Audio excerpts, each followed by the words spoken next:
Welcome to சூரியன் FM. மறக்காம நம்ம சேனலை சப்ஸ்கிரைப் பண்ணிக்கோங்க.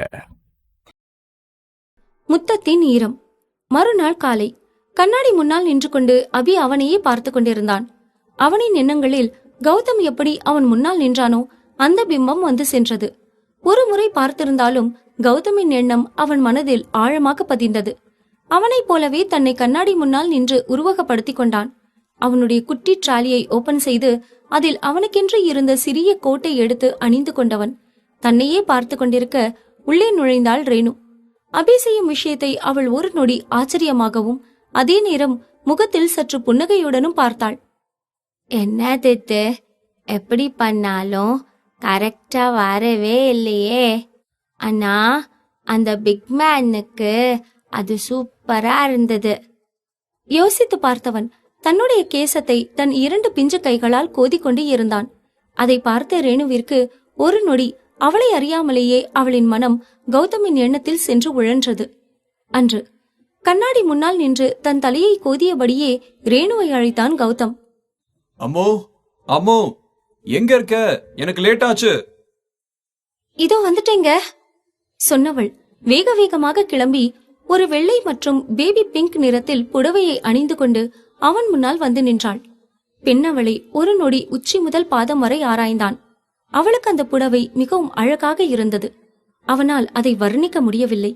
கண்ணிமைக்காமல் தன்னவளை பார்த்து கொண்டிருக்க தன்னை குழப்பமாக பார்க்கும் கௌதமை புரியாமல் பார்த்தாள் ரேணு. எதுக்கு அப்படி பாக்குறீங்க? என் பொண்டாட்டிய நான் பார்க்க கூடாதா? உனக்கு ஒரு விஷயம் சொல்லவா? இந்த ட்ரெஸ்ல நீ ரொம்ப அழகா இருக்க. ஏன் கண்ணே பட்டுடும் போல இருக்கு. சொன்னவன் அவளுக்கு நெட்டி முறித்து திருஷ்டி கழித்தான். விட்டா நீ இப்படியே ஐஸ் வச்சுட்டே இருப்ப. கிளம்பலாம், ஒரு நிமிஷம் இரு. என்னது கௌதம், உங்களுக்கு தலையை கூட ஒழுங்கா சீவ தெரியாதா? சொன்னது மட்டுமல்லாமல் அருகிலிருந்த சீப்பை எடுத்து ஆடவனின் கேசத்தை செதுக்கிவிட்டாள். இப்பதான் அழகா இருக்கு. ஒரு முறை தன்னை கண்ணாடியில் பார்த்தான் கௌதம். ஆனால் அவனுக்கு அப்படி தலைவார பிடிக்கவில்லை. அடுத்த நொடியே தன் கைகளால் தலையை கலைத்து விட்டபடி ரேணுவை திரும்பி பார்த்தான். இதுதான் நல்லா இருக்கு. அவளுக்கு கோபம் வந்துவிட்டது. அப்ப நீங்க அப்படியே வாங்க, என்கிட்ட எதுவும் கேட்க வேண்டாம் சொல்லியபடி அவள் முகம் சொழிக்க அவளின் முகமாற்றத்திற்கான காரணத்தை நொடியில் புரிந்து கொண்டான். அவள் புறமாக திரும்பியவன் பெண்ணவளின் கழுத்தில் தன் கைகளை மாலையாக கோர்த்தபடி, இந்த ஹேர் ஸ்டைல் தான் நான் ஆரம்பத்துல இருந்து பண்ணிக்கிட்டு இருக்கேன். அப்ப பிடிச்சது இப்ப பிடிக்கலையா? இப்பவும் நல்லாதான் இருக்கு. அப்புறம் என்ன? அது என்னன்னா மிஸ்டர் கௌதம், உங்களுக்கு கல்யாணமாகி ஒரு குழந்தையும் பிறக்க போகுது. இப்போ மிஸ்டர் ஹேண்ட்ஸமா இந்த மாதிரி ஹேர் ஸ்டைல் பண்ணிட்டு போனா ஊர்ல இருக்கிறவ எல்லாருமே உங்களை தான் பாப்பா. அது எனக்கு பிடிக்காது. அவள் பொறாமைப்படுகிறாள் என்று தெரிந்தவுடன் கௌதமிற்கு சிரிப்பு தான் வந்தது. அவளை மேலும் கடுப்பேற்றி பார்க்க வேண்டும் என்று மனம் சொன்னது. ஆக்சுவலா நான் சொல்ல மறந்துட்டேன். நம்ம கம்பெனில நேத்து தான் புதுசா ஒரு பொண்ணு ஜாயின் பண்ணா. நல்லா ஃப்ரெண்ட்லியா ஜாலியா ஸ்வீட்டா பேசினா. இந்த வீக்ல வெளியே போலாம்னு கூட ஒரு பிளான் வச்சிருக்கோம். அவன் அப்படி சொல்ல ரேணுவின் முகத்தை பார்க்க வேண்டுமே. நெருப்பே இல்லாமல் 2 காது வழியாக அவளுக்கு புகைய ஆரம்பித்தது. உங்களுக்கு எவ்வளவு தைரியம் இருந்தா சின்னொரு பொண்ணு கூட வெளியே போறேன்னு என்கிட்டயே நீங்க வந்து சொல்லுவீங்க. நான் இப்ப ஆபீஸ் வர்றது இல்லைன்னு இப்படி எல்லாம் நடக்குதா? யார் அவ? நான் நாளைக்கு வரேன். கோவத்தில் மூக்கு சிவக்க பேசியவளின் கன்னத்தில் அழகாய் முத்தம் பதித்தான் கௌதம். அவன் மீது இருந்த கோபத்தால் அதை சட்டென்று துடைத்து கொண்டாள். அது கௌதமுக்கு என்னமோ போலானது. இப்ப எதுக்கு நீ தொடச்ச? எனக்கு பிடிக்கல, தொடச்சேன். நான் உனக்கு கிஸ் பண்ணா அது உனக்கு பிடிக்கலையா? ஆமா. அவள் அப்படி சொல்லவும் சில நொடி பெண் அவளை குறுகுறு என்று பார்த்தான். என்ன நினைத்தானோ? அவள் கன்னத்தை அழுந்த பற்றியவன் அவளின் முகம் முழுவதும் ஆவேசமாக முத்தமிட்டான். இனி எப்படி இவள் துடைப்பாள் என்கிற ரீதியில் இருந்தது அது. இன்னொரு தடவை நான் கிஸ் பண்ணும்போது கன்னத்தை தொடச்ச, அதுக்கப்புறம் விளைவு இன்னும் மோசமா இருக்கும். சொன்னவன் நொடி பொழுதில் அவளின் இதழில் அழுத்தமான ஒரு முத்தம் பதித்தான். பின் அந்த அறையை விட்டு அவன் வெளியேறிவிட்டான். இங்கு ரேணுவுக்குத்தான் சில நிமிடங்களில் என்ன நடந்தது என்று புரியவில்லை. அவனுடைய அழகான இந்த பொறாமை குணம் ரேணுவை புன்னகைக்க வைத்தது. அவன் முத்தமிட்டு சென்ற கன்னத்தை தொட்டு பார்த்தாள். அதன் ஈரம் அவளின் கையோடு ஒட்டி வந்தது. இப்படி கடந்த கால நினைவில் உழன்று கொண்டிருந்தவள் நிகழ்காலத்திற்கு வந்தாள். அபியின் முன்னால் சென்று மண்டியிட்டு அமர்ந்தாள். என்னோட அபிக்குட்டி என்ன பண்றீங்க?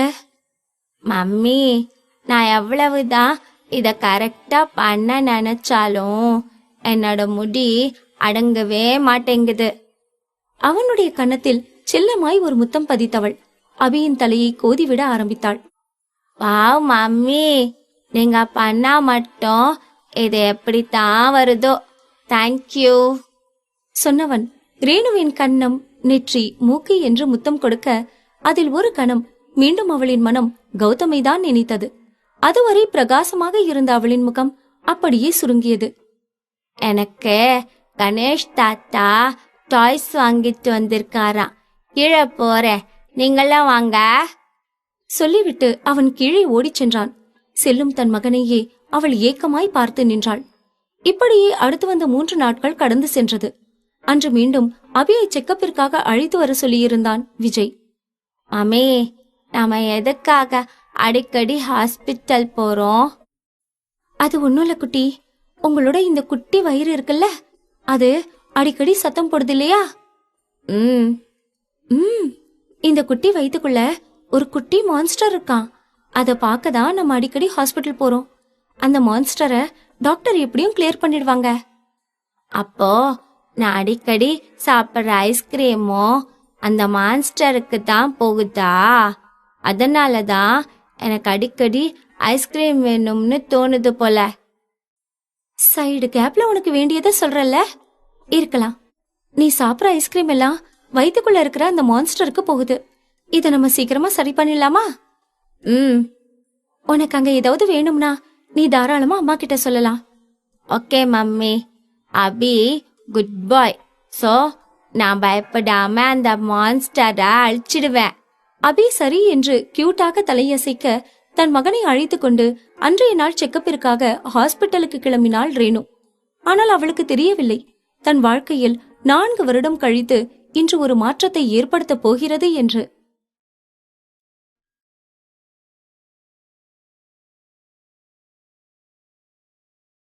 டாடி. ரேணு அபியை அழைத்து கொண்டு ஹாஸ்பிட்டலுக்கு வந்தாள். அபிய கொஞ்சம் செக் பண்ணணும். நீங்க கொஞ்சம் வெளியே இருந்தா நல்லா இருக்கும். ஆனா ப்ளீஸ். அதற்கு மேல் ரேணுவுக்கும் என்ன சொல்வதென்று தெரியவில்லை. சரி என்பது போல் தலையசைப்பை மட்டும் கொடுத்தவள் அவ்விடத்திலிருந்து கிளம்பினாள். விஜய் அபியை பார்த்தான். அவனும் புன்னகை முகத்துடன் விஜயை பார்த்தான். Abhinav, what's your age? அதுதான் உங்க கிட்ட இருக்கிற ரிப்போர்ட்லயே இருக்குமே டாக்டர். அவன் இப்படி பதில் சொல்வான் என்று விஜய் எதிர்பார்க்கவில்லை. கௌதமை போலவே இவனிடமும் அதே நக்கல் தன்மை இருக்கிறது என்று அவனுக்கு நொடி பொழுதில் புரிந்தது. என்னோட தப்பு தான். யார்கிட்ட கேட்கணும்னு முதல்ல தெரிஞ்சுக்கிட்டு கேட்டிருக்கணும்.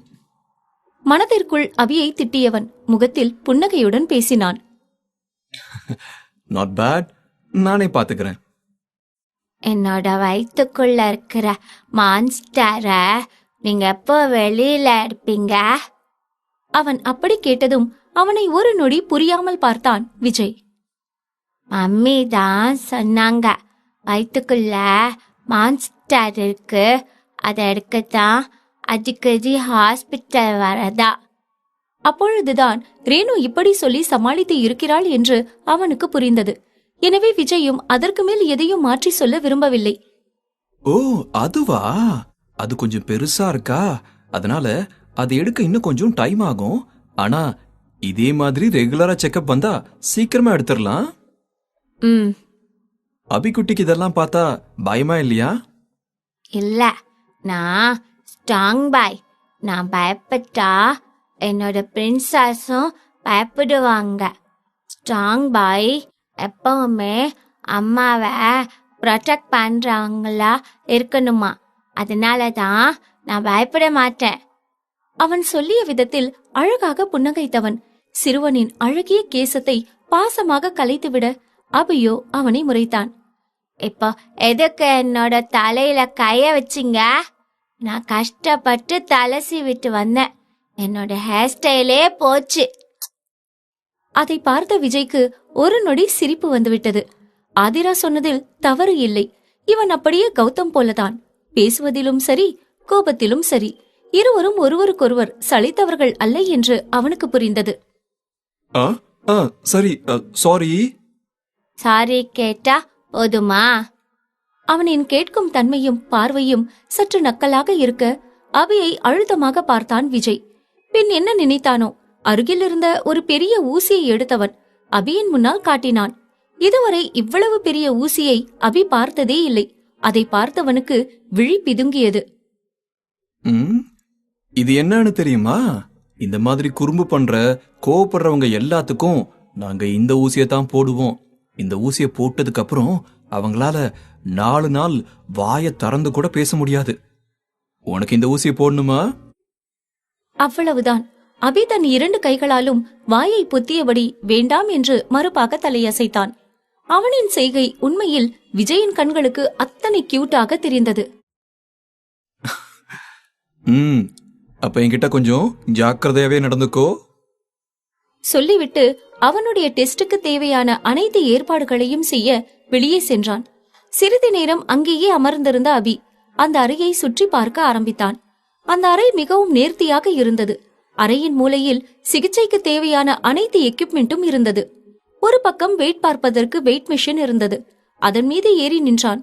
வெறும் 15 கிலோ தான் இருந்தான்.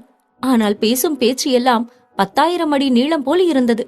அந்த இடத்தையே சுற்றும் முற்றும் நோட்டமிட்டவன் ஒரு கட்டத்தில் விஜயின் சேரை பார்த்து அதில் ஏற முயற்சித்தான். அதில் ஏற சிரமமாக இருந்தது. இருப்பினும் எப்படியோ தட்டு தடுமாறி அதன் மீது ஏறி அமர்ந்தான். பின் விஜயின் டேபிளின் மீது இருந்த ஸ்டெதாஸ்கோப்பை எடுத்து அவன் கழுத்தில் அணிந்து கொண்டான். ஏதோ அவன்தான் டாக்டர் என்பது போல் அவனையே நினைத்து கொண்டு அந்த சுழலும் நாற்காலியில் சுழல வேண்டும் என்று முயற்சித்தான். அவனின் உயரத்திற்கு அது சுழல மறுத்தது. உடலை அசைத்து சேரை அசைக்க முயன்றான். அடா, என்ன இது? அந்த டாக்டர் உட்கார்ந்திருக்கும் போது மட்டும் இந்த சேரு நல்லா சுத்துச்சு. நான் சுத்தணும்னு நினைச்சா சுத்த மாட்டேங்குது. புலம்ப ஆரம்பித்தவனின் கண்களில் அங்கிருந்த இன்ஜெக்ஷன் தென்பட்டது. அதை கையில் எடுத்தவன் தன்னை ஒரு டாக்டராகவே நினைத்து கொண்டு எதிரில் பேஷண்ட்ஸ் இருப்பது போல் அவனாக கற்பனை செய்து கொண்டு பேச ஆரம்பித்தான். இங்க பாருங்க, நான் தான் டாக்டர் அபி. அப்புறம் என் கையில இருக்குல்ல, இது என்னன்னு தெரியுமா? இதுதான் இன்ஜெக்ஷன். குறும்பு பண்றவங்களுக்கு நாங்க இத போடுவோம். நீங்கெல்லாம் குட் பாய்ஸ் தானே என்று அவன் பாட்டுக்கு பேசிக் கொண்டிருந்தான். ஒரு கட்டத்தில் அதுவும் போரடிக்க அந்த அறையில் இருந்து வெளியே வந்தான் அபி. அப்பொழுது ரேணு யாருடனோ முக்கியமாக போனில் பேசிக் கொண்டிருந்தாள். தன் தாயை சில நிமிடங்கள் ஆழ்ந்து பார்த்தவன் என்ன நினைத்தானோ, சத்தமே வராமல் ஒரு பூனையைப் போல நடந்து ரேணுவுக்கு எதிர்ப்புறமாக பதுங்கி பதுங்கி சென்றான். அவளிடம் மாட்டிக்கொண்டால் கண்டிப்பாக திட்டு விழும் என்று புரிந்தவன் நைஸாக அங்கிருந்து நழுவினான். அதன் பிறகு அவன் அந்த ஹாஸ்பிட்டலை கண்காணிக்க ஆரம்பித்தான். கழுத்தில் ஸ்டெதாஸ்கோப் தொங்க அவன் நடந்து வர அதை பார்த்த நர்ஸும் சரி, வார்ட் பாய்ஸும் சரி அவனை ஆச்சரியமாகத்தான் பார்த்தார்கள். அங்கும் இங்கும் என்று சுற்றி கொண்டே வந்தவன் ஒரு கட்டத்தில் விஜய் இருக்கும் இடத்திற்கு வந்துவிட்டான். இங்கு ஸ்டெதாஸ்கோப்புடன் தன்னை பார்த்தால் திட்டுவாரோ என நினைத்தவன் அங்கிருந்த சுவற்றுக்கு பின்னால் மறைந்து நின்று அழுங்காமல் விஜயை எட்டி பார்த்தான். இங்க பாருங்க, என்ன ரிப்போர்ட் வந்தாலும் என்கிட்ட தான் கொண்டு வந்து தரணும். அபியோட பேரண்ட் கிட்ட அதை பத்தி நீங்க எதுவும் சொல்லக்கூடாது. Okay doctor. அப்புறம் எல்லாம் ரெடியா இருக்கா? இன்னும் ஒரு ½ an hour டாக்டர், எல்லாமே ரெடி பண்ணிடுவோம். மத்த பேஷண்ட்டை செக் பண்ணிட்டீங்களா? பண்ணியாச்சு டாக்டர். ஆனா அந்த ஆக்சிடென்ட் கேஸ்ல வந்த பேஷண்ட் மட்டும் காலையில இருந்து பிரச்சனை பண்ணிக்கிட்டு இருக்காரு. என்ன சொல்றாரு? அது என்னன்னா, ஆக்சிடென்ட் கேஸ்ல வந்ததுனால போலீஸ் கேஸ் ஃபைல் ஆகியிருக்கு. நான் ஆக்சிடென்ட் பண்ணல அப்படின்னு சத்தம் போட்டுக்கிட்டு இருக்காரு. சரி, நீங்க போங்க, நான் வந்து பாக்குறேன். இதையெல்லாம் அமைதியாக மறைந்து நின்றபடி கேட்டுக்கொண்டிருந்தான் அபி. விஜய் அங்கிருந்து சென்றவுடன் மீண்டும் தன்னுடைய ரோந்து பணியை ஆரம்பித்தான். அந்த ஹாஸ்பிட்டலையே முழுமையாக சுற்ற ஆரம்பித்தான். அவனைப் போலவே இன்னும் பல சிறுவர்கள் அங்கு இருந்தார்கள். கீழே செல்ல லிப்ட் முன்னால் வந்து நின்றான். ஆனால் லிப்ட் பட்டன் அவனுக்கு எட்டவில்லை. என்ன செய்யலாம் என்று யோசித்துக் கொண்டிருக்க அங்கிருந்த படிகளை பார்த்தவன் அதில் இறங்கி கீழே சென்றான். ஒவ்வொரு தளத்திலும் ஒவ்வொரு வகையான பேஷண்ட்டுகள் இருந்தார்கள். கார் பார்க்கிங் வரை சென்றுவிட்டு வரலாம் என அவன் பாட்டுக்கு வெளியே வந்துவிட்டான். ஆனால் திடீரென்று என்ன நடந்ததோ, ஏதோ ஒன்றை பார்த்தவன் முகத்தில் புன்னகையோடு அங்கு ஓடினான். ஓடி வந்தவன் வேகமாக ஹாஸ்பிட்டலுக்கு முன்னால் யாருடனோ பேசிக் கொண்டிருந்த கௌதமின் அருகில் வந்து நின்றான். ஆம், அது கௌதம் தான். கௌதம் எதிர்ச்சியாக அபியை பார்த்தான். இந்த சிறுவன் எப்படி இங்கே என்று அவன் நினைக்கும் வேளையில், அப்பா சொல்லியபடி கௌதமின் காலை கட்டி பிடித்துக் கொண்டான் அபி.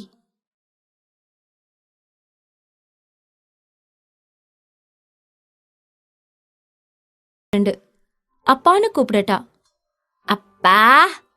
அவன் அப்படி சொல்லவும் ஒரு நொடி ஆச்சரியமாக அபியை பார்த்தான் கௌதம். நான் உங்ககிட்ட அப்புறம் பேசுறேன் சொன்னவன் அங்கே இருந்தவரை அனுப்பிவிட்டு அபியின் உயரத்திற்கு ஏற்றபடி மண்டியிட்டான். ஹலோ மிஸ்டர் அபி, நீங்க இங்க என்ன பண்றீங்க? நான் இங்க டாக்டர் அங்கிள பார்க்க வந்தேன். உன்னோட பேரண்ட்ஸ் வரலையா? மம்மி வந்திருக்காங்கன்னு சொன்னா இவர் கூட பேச முடியாதே. மனதிற்குள் நினைத்தவன் கௌதமிடம், இல்ல, எனக்கு நீங்க ஐஸ்கிரீம் வாங்கி தரீங்களா? அவன் அப்படி கேட்கவும் ஒரு நொடி சுற்றுமுற்றும் பார்த்தான் கௌதம். இவன் எப்படி இங்கு தனியாக வந்திருப்பான் என்று அவனுக்கு புரியவில்லை. இப்பவா? உன்னை யாராவது தேடினா? இல்ல, என்னை யாரும் தேட மாட்டாங்க, பிளீஸ். கௌதம்கோ அவன் கேட்கும் அழகில் மறுக்க மனமே வரவில்லை. சரி என்று தலையசைத்தான். பின் அவனுடைய காரின் கதவை திறந்துவிட அதில் ஏறி அமர்ந்து கொண்டான் அபி. இருப்பினும் கௌதமுக்கு சற்று சந்தேகமாகத்தான் இருந்தது. இந்த குட்டி பையன் எப்படி தனியாக வந்து இருக்க முடியும் என்று யோசித்தவன் சுற்றுமுற்றும் பார்த்தான். அபியை தேடுவது போல் அங்கு யாரும் தென்படவில்லை. எனவே அவனும் அபியை அழைத்து கொண்டு அவன் கேட்டது போல ஐஸ்கிரீம் வாங்கி கொடுக்க கிளம்பினான். கார் மெதுவாக சென்று கொண்டிருந்த நேரத்தில் அபியின் பார்வை கௌதமின் மீது நிலைத்திருந்தது. இதை எதிர்ச்சியாக கவனித்தான் கௌதம். எதுக்கு என்ன அப்படி பாக்குற? அது ஒன்னும் இல்ல, நீங்க எப்படி எவ்வளவு ஸ்ட்ராங்கா இருக்கீங்க. அதற்கு அழகாக புன்னகைத்த கௌதம். அதுவா, நல்லா சாப்பிட்டா நல்லா ஸ்ட்ராங் ஆகலாம். நீயும் பெரிய பையனா வளர்ந்ததுக்கு அப்புறம் என்ன மாதிரி ஸ்ட்ராங்கா இருப்ப. அப்போ எனக்கும் உங்களை மாதிரி இந்த மாதிரி கையெல்லாம் ஸ்ட்ராங் ஆகுமா? திடீரென்று அபிக்கு மீண்டும் ஏதோ ஒரு விஷயம் தோன்றியது. அது பிக்மேன், நான் உங்ககிட்ட ஒரு விஷயம் கேட்கலாமா? தாராளமா கேளு. அது நான் உங்களை... அவனுக்கு கேட்கலாமா இல்லை வேண்டாமா என்று கூட தயக்கம் எழுந்தது. அப்படி என்ன ரகசியத்தை சார் கேட்க போறீங்க? எதுவா இருந்தாலும் தாராளமா கேளு. நான் உங்களை டாடின்னு கூப்பிடலாமா? அவன் அப்படி கேட்டதும் ஒரு நொடி சடன் பிரேக் போட்டு காரை நிறுத்தினான் கௌதம். பின் அபியை புரியாமல் பார்த்தான். அவனும் எங்கு கௌதம் இதை மறுத்து விடுவானோ என்கிற ரீதியில் சற்று குழப்பத்துடனே பார்த்திருந்தான். நீ என்ன பேசுறன்னு தெரிஞ்சுதான் பேசுறியா? ஏன் இப்படி கேக்குறீங்க? இங்க பாரு, இது கரெக்ட் இல்ல. ஆனா பிக்மேன், பிளீஸ், என்னோட அப்பா எப்படி எல்லாம் இருக்கணும்னு நான் ஆசைப்பட்டேனோ அதே மாதிரி இருக்கீங்க. நான் என்னோட மம்மி கிட்ட இதுக்கு முன்னாடி என் டாடிய பத்தி கேட்டேன். ஆனா அவங்க எதுவுமே சொல்ல மாட்டேங்கிறாங்க. என்னோட மம்மி கிட்ட டாடி பத்தி கேட்டாவே அவங்களுக்கு கோபம்தான் வரும். நான் இது வரைக்கும் என்னோட டாடி போட்டோ கூட பார்த்ததில்ல பிக்மேன். அபி அப்படி சொல்லவும் கௌதமின் முகம் சட்டென்று சுருங்கியது. அவனுக்கு ரேணு வீட்டை விட்டு வெளியேறிய தருணம் ஒரு கணம் நினைவில் வந்து போனது. இந்நேரம் அபியை போலவே தனக்கும் ஒரு மகனோ மகளோ இருக்க வேண்டும் என்று அவனின் மனமும் சொன்னது.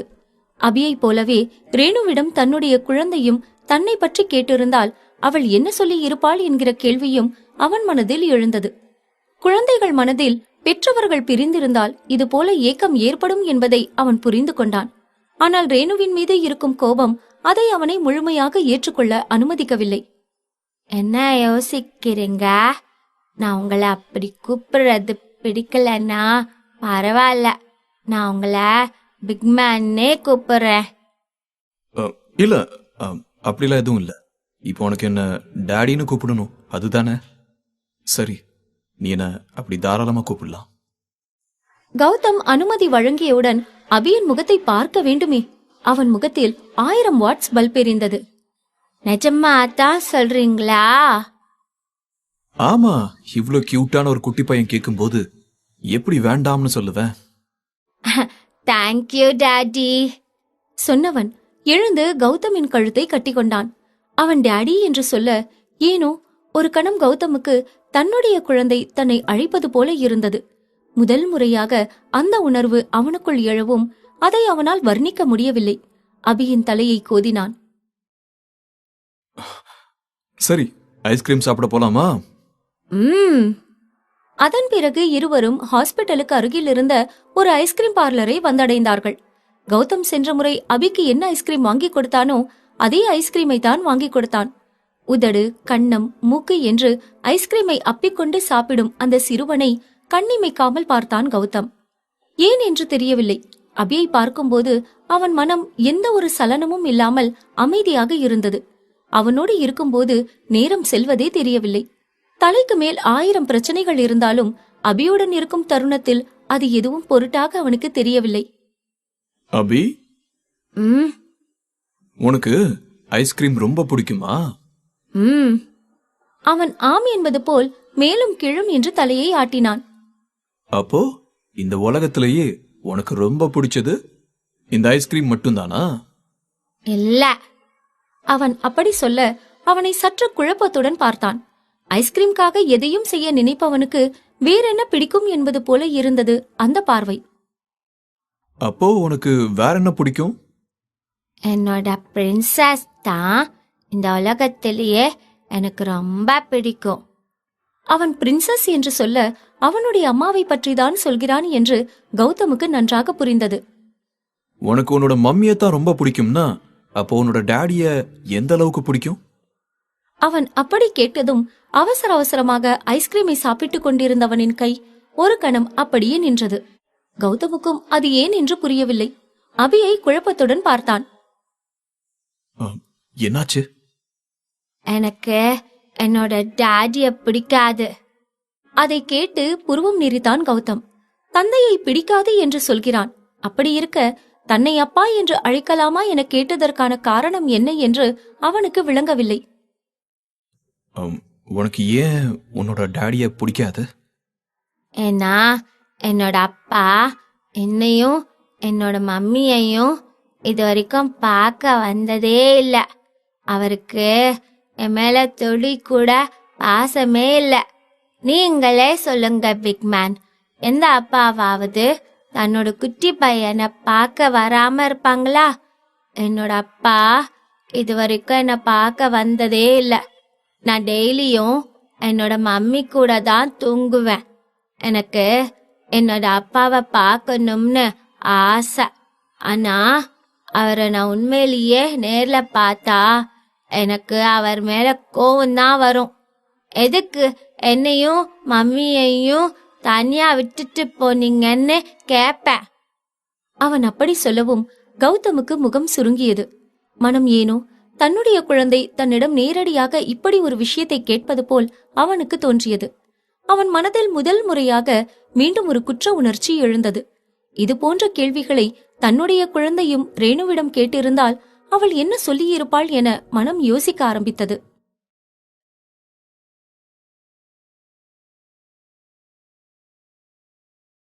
அபிய காணோம். அபி சொல்வதை கேட்டு கௌதமுக்கு மனதில் ஏதோ ஒரு சொல்ல முடியாத உணர்வு எழுந்தது. பிக் மேன், உங்களுக்கு மம்மி டாடி எல்லாம் இருக்காங்களா? இருக்காங்க. அப்படின்னா நீங்க எல்லாரும் ஒரு ஃபேமிலியா இருக்கீங்களா? அவன் அப்படி கேட்டதும் கௌதமின் முகம் சுருங்கியது. குடும்பமா? அப்படி என்ற ஒன்று இந்த 4 ஆண்டுகளில் அவனுக்கென்று இருந்ததில்லை. பல போராட்டத்திற்கு பிறகு காதலியை கரம் பிடித்தான். ஆனால் இன்று அவளும் தன்னோடு இல்லை என்று நினைக்க நினைக்க அவனுக்கு கோபம்தான் வந்தது. இருப்பினும் அதை அனைத்தையும் அபியின் முன்னால் அவன் வெளிப்படுத்த விரும்பவில்லை. என்னோட ஃபேமிலி இங்க இல்ல. சொல்ல போனா இப்போதைக்கு எனக்கு ஃபேமிலியே இல்ல. அப்ப நீங்களும் மம்மி டாடி எல்லாம் இருந்தும் எங்கள மாதிரி தான் தனியா இருக்கீங்களா? ஆனா என் கூட என்னோட மம்மி இருக்காங்க. ஆமா, நீ மும்பையா? எப்படி தமிழ்ல இவ்ளோ நல்லா பேசுற? நாங்க மும்பை இல்ல, இப்பதான் கொஞ்ச நாளைக்கு முன்னாடி மம்மி என்ன இங்க கூட்டிட்டு வந்தாங்க. நாங்க இதுக்கு முன்னாடி டெல்லியில இருந்தோம். அபி டெல்லி என்று சொல்ல கௌதமின் முகம் சற்றென்று சுருங்கியது. டெல்லியிலயா? ஆமா, டெல்லியில எங்க? டெல்லியில எங்க வீடு ரொம்ப பெருசா இருக்கும். அந்த வீடு கரெக்டா எங்க இருக்குன்னு தெரியலையே. என்னை எப்பவுமே கார்ல தான் கூட்டிட்டு போவாங்க. ஆனா ரொம்ப பெரிய வீடு. அங்க நானு, என்னோட பிரின்சஸ், அப்புறம் பிரதாப் தாத்தான்னு 3 பேரும் ஜாலியா இருப்போம். உன்னோட அம்மா பேர் என்ன? கௌதம் சற்றே சந்தேகத்துடன் அபியிடம் அப்படி ஒரு கேள்வியை கேட்டான். அதே நேரம் இங்கு ஹாஸ்பிட்டலில் பிரதாப்புடன் ஏதோ ஒரு முக்கியமான விஷயத்தை பற்றி பேசிக் கொண்டிருந்த ரேணு கால் பேசி முடித்தவுடன் அபியை தேடித்தான் வந்தாள். ஆனால் அபி அங்கு இல்லை. இந்த அபி எங்க போயிட்டான்? இங்கதானே இருந்தான். சற்று பதட்டத்துடனே அந்த புளோர் முழுவதும் அபியை தேட ஆரம்பித்தாள். ஒரு கட்டத்தில் விஜயை பார்த்தவள் அவனிடம், அபி எங்க? அவன் என்னோட ரூம்ல தான் இருந்தான். ஆனா இப்ப அபி அங்க இல்ல.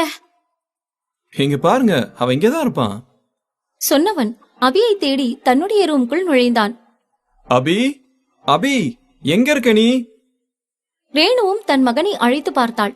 ஆனால் அவனிடம் இருந்து எந்த ஒரு பதிலும் வரவில்லை. நான் தான் சொல்றேன்ல, அபி இங்க இல்ல. இங்க பாருங்க, பயப்படாதீங்க. இங்கதான் எங்கேயாவது இருப்பான். நம்ம தேடலாம். எவ்வளவு இர்ரெஸ்பான்சிபிளா பதில் சொல்றீங்க? I can understand you. Please, இப்போ அபியை தேடுறது தான் முக்கியம். சொன்னது மட்டுமல்லாமல் இருவரும் அபியை தேட ஆரம்பித்தார்கள். ஒருவேளை அபி ஆதிராவை பார்க்க வேறு ஏதாவது ரூமுக்கு சென்றிருப்பானா என யோசித்த விஜய் ஆதிராவிற்கு அழைத்தான். சொல்லுங்க விஜய். ஆதி, அபி உன் கூடயா இருக்கா? இல்ல விஜய், அவன் என் கூட இல்ல. என்னாச்சு? இல்ல, அது ஒண்ணும் இல்ல. ரூம்ல தான் இருந்தான். இப்ப காணோம். அதனாலதான் உன்கிட்ட இருக்கானான்னு கேட்க கூப்பிட்டேன். இதை கேட்டு ஆதிராவிற்கும் பதட்டமாகத்தான் இருந்தது. நான் இங்க தேடி பாக்குறேன் விஜய் சொல்லிவிட்டு அவள் காலை துண்டித்து விட்டாள். என்ன, அபி ஆதிரா கூட இருக்கிறானா? இல்ல, அவன் மேலையும் வரலன்னு சொன்னா. உங்களை நம்பி தானே விட்டுட்டு போனேன். ரேணு. விஜய் ஏதோ சொல்ல வந்தான். ஆனால் அதற்குள் போதும் என்பது போல் கை காட்டினாள் ரேணு. உங்களோட விளக்கம் எதுவும் எனக்கு தேவையில்ல. உங்க தப்பு எதுவுமே இல்ல. உங்களை நம்பி என்னோட பையனை விட்டுட்டு போனது என்னோட தப்புதான் சொன்னவள் அதன் பிறகு விஜயிடம் ஒரு வார்த்தை கூட பேசாமல் அபியை தேடும் பணியில் இறங்கினாள். விஜய் அங்கிருந்து வார்ட் பாய், ரிசப்ஷனிஸ்ட் என்று அனைவரிடமும் விசாரித்தான். இறுதியாக செக்யூரிட்டி ரூமிற்குள் வந்தவன் சிசிடிவி ஃபுட்டேஜை பார்க்க ஆரம்பித்தான். அதில் அபி தன்னுடைய அறையிலிருந்து வெளியே வந்ததும் ஒரு கட்டத்தில் லிப்டுக்காக காத்திருந்தது, பின் படிகளில் இறங்கி சென்றதும் தெளிவாக பதிவாகி இருந்தது. எனவே அவன் எப்படியும் கீழேதான் சென்றிருக்க வேண்டும் என்பதை உறுதி செய்தான் விஜய். அபி கீழே போயிருக்கான். அவன் சொன்ன அடுத்த நொடி ரேணு அபியை தேடிக்கொண்டு கீழே ஓடினாள். ஹாஸ்பிட்டல் விட்டு வெளியே வந்தவள் ஒரு இடம் விடாமல் கார் பார்க்கிங் ஏரியா முழுவதும் அவனை தேடினாள். ஆனால் எங்கும் அபி கிடைக்கவில்லை. விஜய் ஹாஸ்பிட்டலுக்கு வெளியே இருந்த செக்யூரிட்டியை அழைத்தான். சொல்லுங்க சார், என்னாச்சு? ஏதாவது பிரச்சனையா? ஏதாவது சின்ன பையன் ஹாஸ்பிட்டலை விட்டு வெளியே போனானா? இல்லையே சார், அந்த மாதிரி யாரும் போலியே. கொஞ்சம் நல்லா யோசிச்சு சொல்லுங்க. ஒரு சின்ன பையன் 3 to 4 வயசு தான் இருக்கும். அந்த செக்யூரிட்டியும் யோசித்து பார்த்தார். இல்லையே சார், அந்த மாதிரி யாரும் போனதா எனக்கு ஞாபகம் இல்ல. நானும் ரொம்ப நேரமா இங்கதான் இருக்கேன். ரேணுவுக்கு இப்பொழுது என்ன செய்வதென்றே தெரியவில்லை. அபியை காணாமல் மனம் படபடவென்று அடித்துக் கொண்டது. அபி, அபிக்குட்டி எங்க இருக்க? நீ எங்க இருந்தாலும் அம்மா கிட்ட வா என்று அந்த இடத்திலேயே அவள் சத்தமாக கத்தி அழைத்தாள். ஆனால் அப்பொழுதும் அபி வராமல் போக அவளுக்கு மேலும் பயம் தொற்றிக் கொண்டது. இதுபோல் அவள் அழைத்தும் அபி வராமல் இருந்ததே இல்லை. கண்களில் நீர் தேங்கிட உடைந்து போனாள் ரேணு. அதை விஜயும் கவனித்தான். ரேணுவுக்கு அபி எந்த அளவு முக்கியம் என்பதை அவன் உணர்ந்தான். இந்நேரம் ஆதிராவும் அவ்விடம் வந்தாள். ரேணுவின் நிலையை பார்த்தவளுக்கு என்ன நடந்திருக்கும் என்று புரிந்தது. அவள் விஜயிடம் அபி எங்கே என்பது போல் கேட்க அவனும் இல்லை என்று மறுப்பாக தலையசைத்தான். அக்கா, நீங்க கவலைப்படாதீங்க, அபி இங்கே எங்கேயாவதுதான் இருப்பான். அடுத்த நொடியே ஹாஸ்பிட்டல் முழுவதும் இந்த விஷயம் பரவியது. ஹாஸ்பிட்டலில் இருந்த அனைவரும் அபியை தேட ஆரம்பித்தார்கள். சீனியர் டாக்டரில் இருந்து அங்கு வேலை செய்யும் வேலையாட்கள் வரை அனைவரும் ஒரு இடம் விடாமல் தேடினார்கள். ஹாஸ்பிட்டலின் மொட்டை மாடியில் இருந்து ரெஸ்ட் ரூம் வரை அனைத்து இடத்தையும் அலசி ஆராய்ந்து விட்டார்கள். ஆனால் எங்கும் அவன் இல்லை. யாராவது ஒரு சின்ன பையனை பாத்தீங்களா? இல்ல சார், எல்லா இடத்துலயும் தேடிட்டோம், ஆனா எங்கேயும் அவன் இல்ல. மெடிக்கல் ரூம், பார்மசி, ரெஸ்ட்ரிக்ட் செய்யப்பட்ட எல்லா இடத்துலயும் பாத்துட்டேன் சார், அவன் இல்ல. பேஷண்ட்ஸ் கூடவும் அவன் இல்ல. எங்கு பார்த்தாலும் இல்லை இல்லை என்று பதிலே வர நொடிக்கு நொடி ரேணுவிற்கு அபியை நினைத்து கவலையும் பயமும் அதிகரித்தது. அவனுக்கு எதுவும் ஆகிவிடக் கூடாது என்று மனம் அடித்துக் கொண்டது. அவன்தான் அவளுக்கு அனைத்தும். தன்னுடைய கண்களில் வழிந்த நீரை துடைத்தவள் வேகமாக அவளுடைய போனை எடுத்து யாருக்கோ அழைக்கச் சென்றாள். என்ன பண்றீங்க? நான் போலீஸுக்கு கால் பண்றேன், எனக்கு என்னோட பையன் வேணும், நான் அவனை இந்த ஹாஸ்பிட்டலுக்கு தான் கூட்டிட்டு வந்தேன் சொன்னவள் வேக வேகமாக போலீஸுக்கு அழைக்க செல்லும் நேரத்தில் அவளுடைய போனுக்கு மற்றொரு அழைப்பு வந்தது. அது அன்னோன் நம்பரில் இருந்து வந்தது. யாராக இருக்கும் என்கிற யோசனையிலேயே அவள் காலை அட்டெண்ட் செய்தாள். ஆனால் மறுமுனையில் என்ன சொல்லப்பட்டதோ? ரேணுவின் முகம் ஒரு நொடி அதிர்ச்சியில் உறைந்து நின்றது.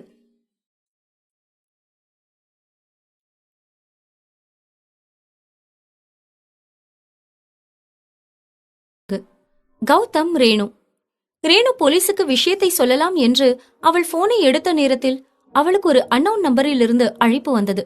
காலை அட்டெண்ட் செய்து காதில் வைத்ததும் மறுமுனையில் என்ன சொல்லப்பட்டதோ அவளின் முகத்தில் அதிர்ச்சி அப்பட்டமாக தெரிந்தது. அடுத்த நொடியே ரேணு அபியை தேடி அங்கிருந்து கிளம்ப ஆரம்பித்தாள். அக்கா நில்லுங்க, எங்க போறீங்க? ஆதிரா அழைப்பதை கூட காதில் வாங்கிக் கொள்ளாமல் அங்கிருந்து வேகமாக வெளியேறினாள் ரேணு.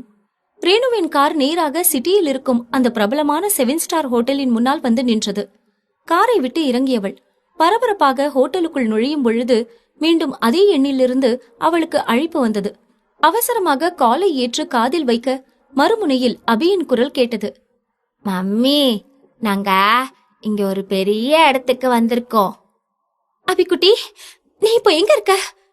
மம்மி, நான் இப்போ டாடி கூட தான் இருக்கேன். அவ்வளவுதான். அவன் சொன்ன வார்த்தையில் ஒரு நொடி தலையில் இடி இறங்கியது போல் பெண்ணவள் அப்படியே உறைந்து நின்றாள்.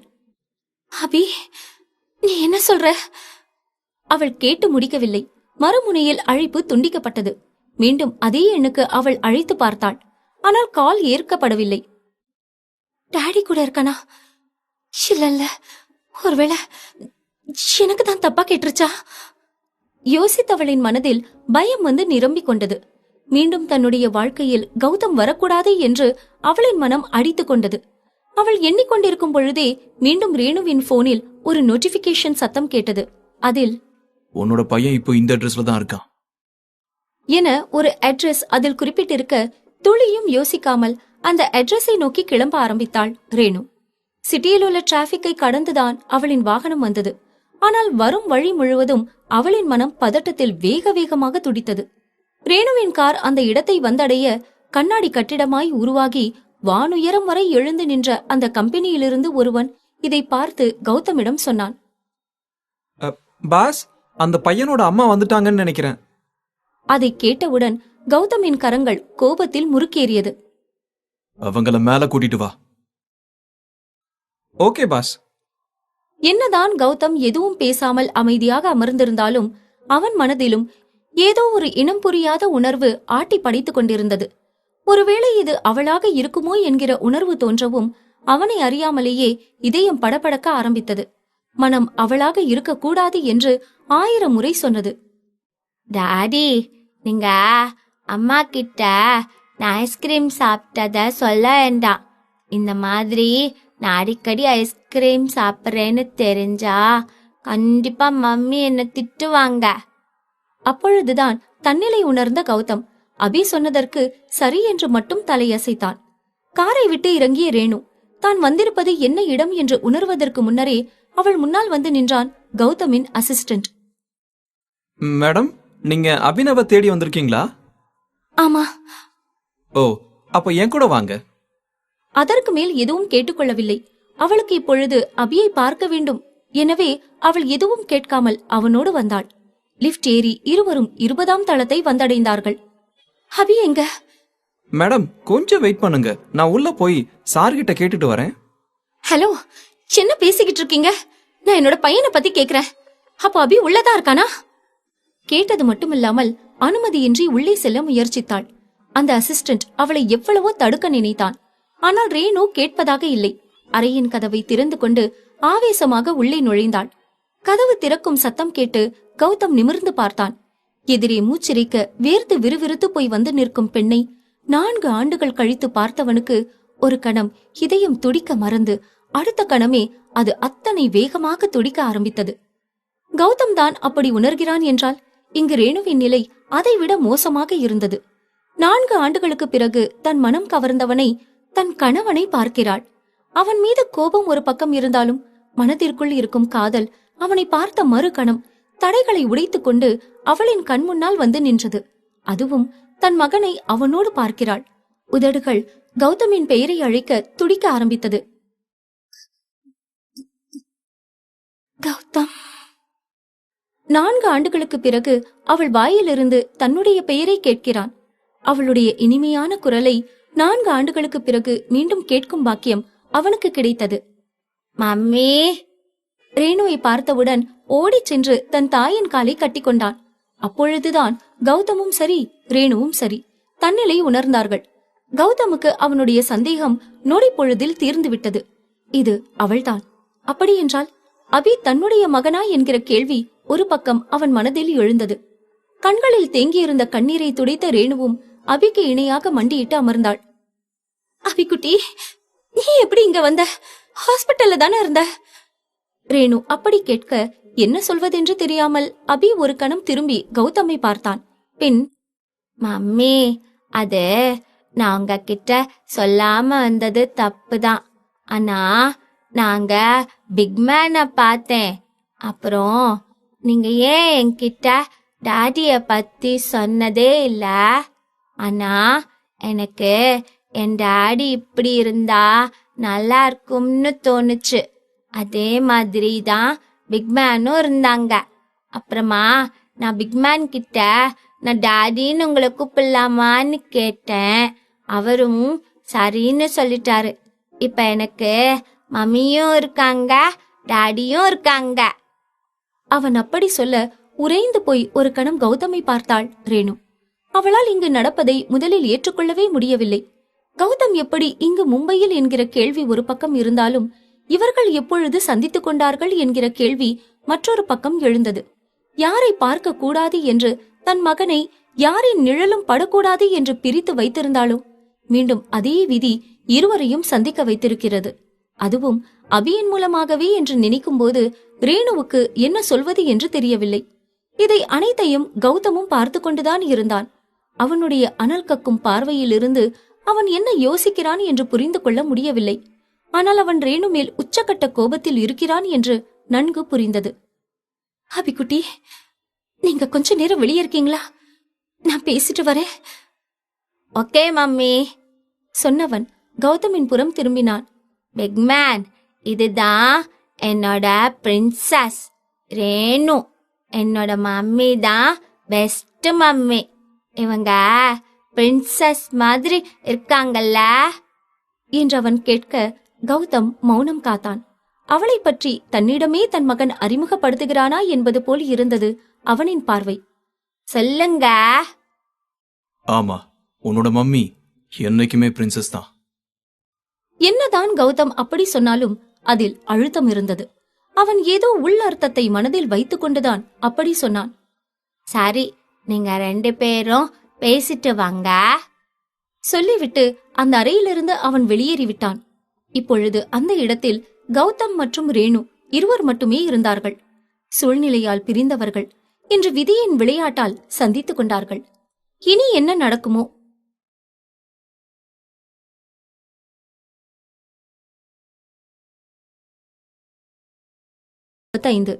என்னோட பையனா? இருவரும் 4 ஆண்டுகளுக்கு பிறகு ஒருவரையொருவர் பார்த்துக் கொள்கிறார்கள். அவனிடம் பேச வேண்டும் என்று மனம் ஆசைப்பட்டாலும் அவன் மீது ஏற்பட்ட கோபமும் வைராகியமும் பேச வேண்டாம் என்று அவளை தடுத்தது. பின் என்ன நினைத்தாளோ அந்த அறையை விட்டு வெளியேற எத்தனிக்க அவன் குரல் அவளை தடுத்தது. ஒரு நிமிஷம். அவனின் குரல் கேட்டு வேக நடை எடுத்து வைத்தவளின் கால் சிலை போல் அப்படியே உறைந்து நின்றது. அவள் என்ன என்பது போல் கௌதமை திரும்பி பார்த்தாள். இங்க எப்ப வந்த? அதை தெரிஞ்சுக்கிட்ட நீங்க என்ன பண்ண போறீங்க மிஸ்டர் கௌதம்? அவள் தன்னை மிஸ்டர் என்று சொல்ல புருவம் சுருங்கி அவன் கண்களில் மேலும் கோபம்தான் அதிகரித்தது. தான் அமர்ந்திருந்த இருக்கையிலிருந்து எழுந்தவன் ரேணுவை நோக்கிச் சென்றான். அவனின் பார்வை பெண்ணவளை உச்சி முதல் பாதம் வரை ஆராய்ந்தது. 4 ஆண்டுகளுக்கு முன்னால் அவளை எப்படி பார்த்தானோ அப்படியேதான் இன்னமும் இருக்கிறாள். எந்த ஒரு மாற்றமும் இல்லை. சொல்லப்போனால் அவள் முகத்தில் இன்னும் கூடுதல் அழகுதான் அதிகரித்திருந்தது. அவன் மேலும் அவளை நெருங்கினான். அவனின் நெருக்கத்தை விரும்பாதவள் அந்த அறையை விட்டு வெளியேற நினைக்க அவளை வழிமறைத்து நின்றான் கௌதம். வழிய விடுங்க மிஸ்டர். கௌதம் எதுவும் பேசவில்லை. அவளின் கண்களை ஆழமாக பார்த்தபடி அவளை நெருங்கினான். அவளுக்கு ஒரு நொடி அவனின் நெருக்கம் அவளை அறியாமலேயே பதட்டத்தை கொடுத்தாலும் அதை காட்டிக்கொள்ளாமல் அவன் முன்னால் தைரியமாகவே நின்றிருந்தாள். அபி என்னோட பையனா? கௌதமின் இந்த திடீர் கேள்விக்கு என்ன பதில் சொல்வது என்று தெரியவில்லை. மனம் ஆம் என்று சொன்னாலும் அதை வெளிப்படையாக ஒப்புக்கொள்ள அவள் விரும்பவில்லை. அபிய பத்தி நீங்க எதுக்காக கேக்குறீங்க? உங்களுக்கும் அபிக்கும் எந்த ஒரு சம்பந்தமும் இல்ல. சம்பந்தம் இல்லையா? அப்போ அவன் யாரோட பையன்? அத பத்தி உங்களுக்கு என்ன? ரேணுவின் இந்த பதில் கௌதமுக்கு கோபத்தை தான் ஏற்படுத்தியது. அவன் கிட்டத்தட்ட அனைத்தையும் தெரிந்து கொண்டான். அபி தன்னுடைய மகன் என்று அவன் அறிந்து கொண்டான். ஆனால் இவளின் கோபமும் திமிரும் அவனை மேலும் கோபப்படுத்தியது. இதற்கு மேல் இங்கு நிற்பது வீண் என்று நினைத்த ரேணு அவனை கடந்து செல்ல சட்டென அவளின் கையை பிடித்து இழுத்தவன் அவளை சுவற்றோடு தள்ளி அவளை நகர விடாமல் தன்னுடைய 2 கைகளுக்கும் இடையில் அணை கட்டினான். என்ன பண்றீங்க கௌதம்? கைய எடுங்க. அவனின் பிடிக்குள் இருந்து விலக முயற்சித்தாள். ஆனால் கௌதம் விடவில்லை. நொடிக்கு நொடி கௌதமின் பிடி இறுகியது. கௌதம் விடுங்க, வலிக்குது. அவள் கண்களில் வலியை பார்த்தும் அவள் மீது அவனுக்கு இரக்கம் பிறக்கவில்லை. மாறாக அவனின் பிடியின் அழுத்தத்தை கூட்டி அவளுக்கு மேலும் வலியை பரிசளித்தான். அடுத்த நொடியே கௌதமின் கரம் அவளின் இடையை பற்றியது. அதில் ஒரு நொடி கோபத்தின் உச்சத்திற்கு சென்றாள் ரேணு. அவனை அடிக்க அவளின் கரம் உயர்ந்தது. ஆனால் அதை சட்டென தன் ஒரு கையால் தடுத்தவன் அவளுக்கு மட்டும் கேட்கும் குரலில் பேசினான். கல்யாணமாகி ஒரு குழந்தைக்கு அம்மாவானாலும் இன்னும் நீ பார்க்க அப்படியே தான் இருக்க. சொல்ல போனா இப்பதான் நீ ரொம்ப அழகா இருக்க. என்னோட கோபத்தை உன்னால மட்டும்தான் தாங்க முடியும். அதே நேரத்துல என்னைக்கும் உன்னால மட்டும்தான் தாங்க முடியும். சொன்னவன் அவனின் மொத்த இடையையும் அவளின் மீது சாய்க்க ரேணுவுக்கு ஒரு நொடி மூச்சு முட்டியது. கௌதம் விடுங்க. ஆனால் அப்பொழுதும் அவன் விடவில்லை. அவளின் கன்னத்தை அழுத்தமாக பற்றினான். நான் கேட்கிற கேள்விக்கு பதில் சொல்லு. உங்களுக்கு பதில் சொல்ல வேண்டிய அவசியம் எனக்கு இல்ல. நீ எவ்வளவுதான் என்கிட்ட இருந்து மறைக்க நினைச்சாலும் எனக்கு எல்லாமே தெரிஞ்சிருச்சு ரேணு. அபினவ் என்னோட பையன்தான். நமக்கு பிறந்த குழந்தை பையனா பொண்ணான்னு கூட சொல்லாம என்கிட்ட இருந்து மறைச்சிட்டல்ல. உங்ககிட்ட சொல்ல வேண்டிய அவசியம் எனக்கு இல்ல மிஸ்டர். நாங்க 2 பேரும் வேண்டான்னு சொன்னவர் தானே நீங்க. அப்படி இருக்கும்போது இப்ப இதுக்காக என்னோட பையனை பத்தி நீங்க கேக்குறீங்க? உன்னோட பையனா? அவன் என்னோட பையன். நான் வேண்டான்னு சொன்னது ஒன்னதான், அவனா இல்ல. இந்த 4 வருஷத்துல விட்டுட்டு போன உன்னை நினைச்சு நான் பல தடவை கவலைப்பட்டிருக்கேன். ஆனா நீ இப்ப இருக்கிறத பார்த்தா என்ன நினைச்சு துளி கூட கவலைப்படலன்னு நல்லா தெரியுது. நீங்க தானே சொன்னீங்க உங்க லைஃப்ல நான் இல்லாமலே சந்தோஷமா இருப்பேன்னு. அப்படி பார்க்கும்போது நீங்களும் சந்தோஷமா தானே இருந்திருக்கணும் மிஸ்டர் கௌதம். அவள் துளியும் அசராமல் கௌதமுக்கு சரிசமமாக பேசினாள். பேசுவது ரேணுதானா என்கிற ரீதியில் கௌதம் அவளை ஆச்சரியமாக பார்த்தான். 4 ஆண்டுகளுக்கு முன்னால் அவன் பார்த்த ரேணு வேறு. ஆனால் இப்பொழுது அவன் பார்க்கும் ரேணு வேறு. நீ இன்னும் வேற யாரையும் கல்யாணம் பண்ணிக்கலையா? இவன் ஏன் இப்படி கேட்கிறான் என்று அவள் புரியாமல் பார்த்தாள். நிச்சயமா மேடம் இருக்கிற ஸ்டேட்டஸ்க்கு கண்டிப்பா யாராவது கிடைச்சிருப்பானே. என்னை விட பெஸ்டா பெட்டரா. அதனால தான் வெயிட் கொஞ்சம் கூடிட்ட போல. சொல்லும்போது அவனின் கரம் அவளின் இடையை சுற்ற அவனுடைய அருவருப்பான பேச்சில் கோபமடைந்தவள் இம்முறை துளியும் யோசிக்காமல் அவன் கன்னத்தில் அறைந்திருந்தாள். அவள் அடிப்பாள் என்று அவன் எதிர்பார்க்கவில்லை.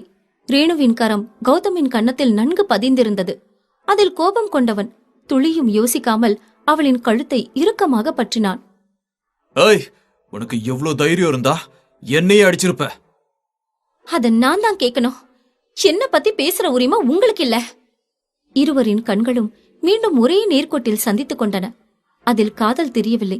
ஒருவரின் மீது ஒருவருக்கு இருக்கும் வெறுப்பும் கோபமும் தான் கொழுந்து விட்டு எரிந்து கொண்டிருந்தது. ஒரு கட்டத்தில் கௌதம் அவளின் கழுத்திலிருந்து கையை எடுத்து விட்டான். அதில் இருமிக் கொண்டே தன்னை மீட்டெடுத்துக் கொண்டவள் கௌதமை பார்த்தாள். என்னோட வாழ்க்கைய எப்படி வாழணும்னு எனக்கு தெரியும். நான் இன்னொருத்தர கல்யாணம் பண்றேனோ பண்ணலையோ அது என்னோட விருப்பம். உங்களுக்கு தான் உங்க பின்னாடி பொண்ணுங்க நாய் மாதிரி சுத்துவாங்களே. முதன்னா அப்புறம் ஐஷு பின்னாடி சுத்துனீங்க. அதுக்கப்புறம் மறுபடியும் என்கிட்ட வந்தீங்க. இப்போ நிச்சயமா இன்னொரு பொண்ணு கிடைப்பா, கவலைப்படாதீங்க. இதை கேட்டு கௌதமுக்கு மேலும் கோபம்தான் அதிகரித்தது. இவள் தன்னை பற்றி என்ன நினைத்துக் கொண்டிருக்கிறாள்? தன்னை பார்த்தால் பெண் பித்தனாக தெரிகிறதா என்று அவன் உள்ளுக்குள் எரிந்து கொண்டிருந்தான். ஆனால் வெளியில் அவனால் எதுவும் சொல்ல முடியவில்லை. இங்க பாருங்க மிஸ்டர் கௌதம், உங்களுக்கும் என்னோட பையன் அபிக்கும் எந்த ஒரு சம்பந்தமும் இல்ல. இன்னொரு தடவை என் பையன் பக்கத்துல வந்தீங்க அப்புறம் நடக்கிறதே வேற. இத நான் ரேணுவா சொல்லல, ரேணு மெஹ்தாவா சொல்றேன் சொன்னவள் அதன் பிறகு அங்கு ஒரு நொடி கூட நிற்காமல் அந்த அறையிலிருந்து வெளியேறிவிட்டாள். செல்லும் அவளை கோபமான பார்வை பார்த்திருந்தான் கௌதம். அப்படி இவர்கள் இருவருக்கும் இடையில் என்னதான் பிரச்சனை? அதற்கு காலம்தான் பதில் சொல்ல வேண்டும்.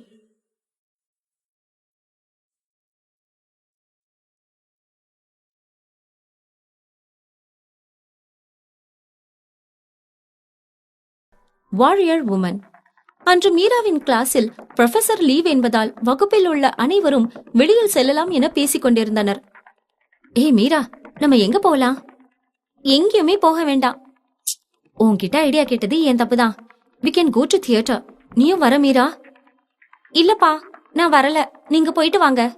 ஏய், என்ன கிண்டலா? நீயும் எங்க கூட வர, அவ்வளவுதான். இப்படியே பேசிக்கொண்டிருக்க பவித்ராவின் பார்வை வகுப்பு வாயிலின் மீது படிந்தது.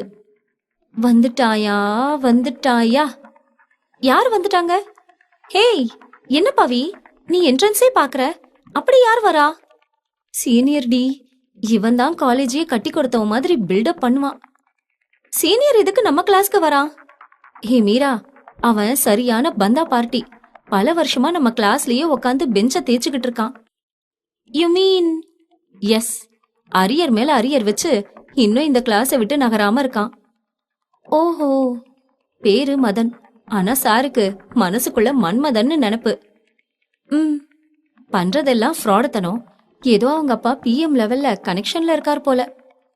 அது மட்டும் இல்ல மீரா, ஜூனியர் எப்பவுமே இவனை மரியாதையோட ட்ரீட் பண்ணணும்னு ஒரு நினைப்பு.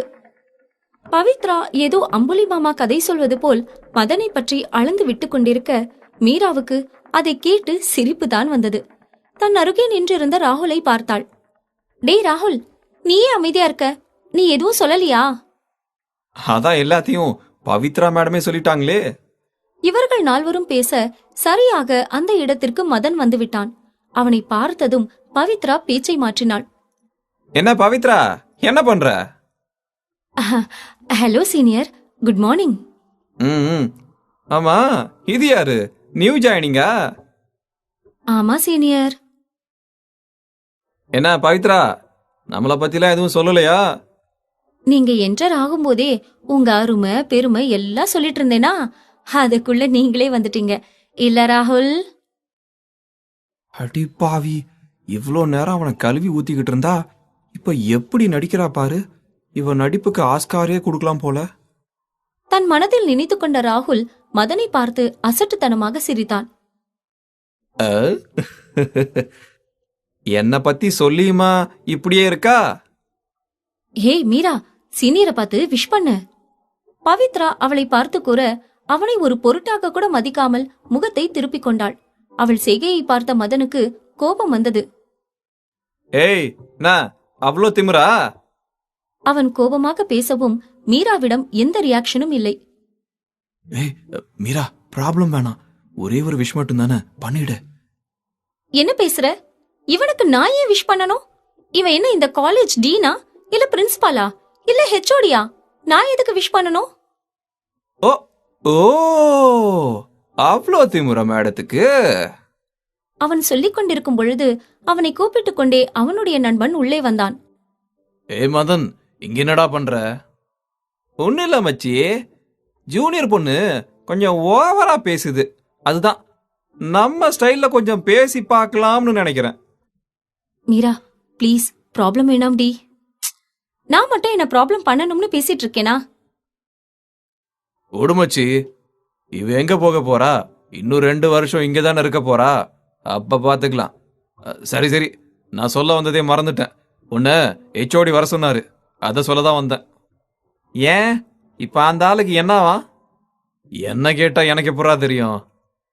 ஏய், என்னையே இன்சல்ட் பண்ணிட்டால, இனிமே என்னோட டார்கெட் முழுக்க நீதான். அதற்கு மீராவிடமிருந்து நக்கலான பார்வை மட்டுமே பதிலாக வந்தது. மதனும் அங்கிருந்து சென்றான். ஐயோ, கோவமா போறான்டி. இனி தேவையில்லாம ஏதாவது பிரச்சனை பண்ணி வைக்க போறான். எதுவா இருந்தாலும் நான் பாத்துக்கிறேன், நீங்க பேனிக் ஆகாதீங்க. இப்படி ஆசாசியா தியேட்டருக்கு போலாம்னு போட்ட பிளான்ல இப்படி மண்ணள்ளி போட்டுட்டான். உனக்கு இப்ப இதுதான் ரொம்ப முக்கியம் பாரு. மீரா அவளை முறைத்தபடியே சொல்ல பவித்ரா ஆம் என்பது போல் தலையாட்டினாள். ஹே மீரா, ப்ளீஸ் பா, போகலாம். அவன் என் மூட ஸ்பாயில் பண்ணிட்டான். சோ நான் எங்கேயுமே வரல, நீங்க வேணா போங்க. என்ன மீரா, அது வேற டிபார்ட்மெண்ட், இது வேற டிபார்ட்மெண்ட். இப்படியே சில நிமிடங்கள் அவளை சமாதானம் செய்தனர். ஆனாலும் அவள் சமாதானம் ஆகவில்லை. அப்போது ரிஷி அங்கு வந்தான். ஹே காய்ஸ், என்னாச்சு? ஏன் இவ்ளோ சீரியஸா இருக்கீங்க? அது ஒன்னும் இல்ல, ஆஃப்டர்நூன் வரைக்கும் நமக்கு ஃப்ரீ பீரியட் தானே, சோ எல்லாரும் அவுட்டிங் போலாம்னு பிளான் பண்ணோம். பட் ஒரு சீனியர் லூஸ்னால பிளான் சொதப்பிருச்சு. சீனியர்ஸ் கூட ப்ராப்ளம் பண்ணது இந்த மேடம் தானே? மீராவை சுட்டி காட்டியபடி அவன் நக்கலாக கேட்க அவனை தீப்பார்வை பார்த்தாள் மீரா. மேடம் எங்க போனாலும் ஒரே ஃபயர் தான் போல. மேலும் அவளை நக்கல் அடிப்பது போல் அவன் பேச கோபத்தில் பல்லை கடித்தவள் அவனிடம் பேச்சை வளர்க்க விரும்பாமல் அங்கிருந்து சென்று விட்டாள். அவள் கோபத்தை பார்த்து சிரித்தவன் மேலும் இவளை எப்படியெல்லாம் வெறுப்பேற்றலாம் என்று பட்டியலிட ஆரம்பித்து விட்டான்.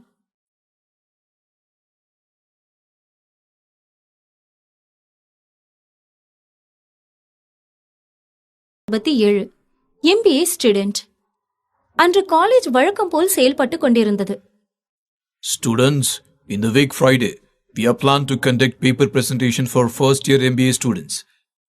இந்த நேம் லிஸ்ட்ல யார் டீமா ஒர்க் பண்ண போறீங்கன்னு இருக்கு.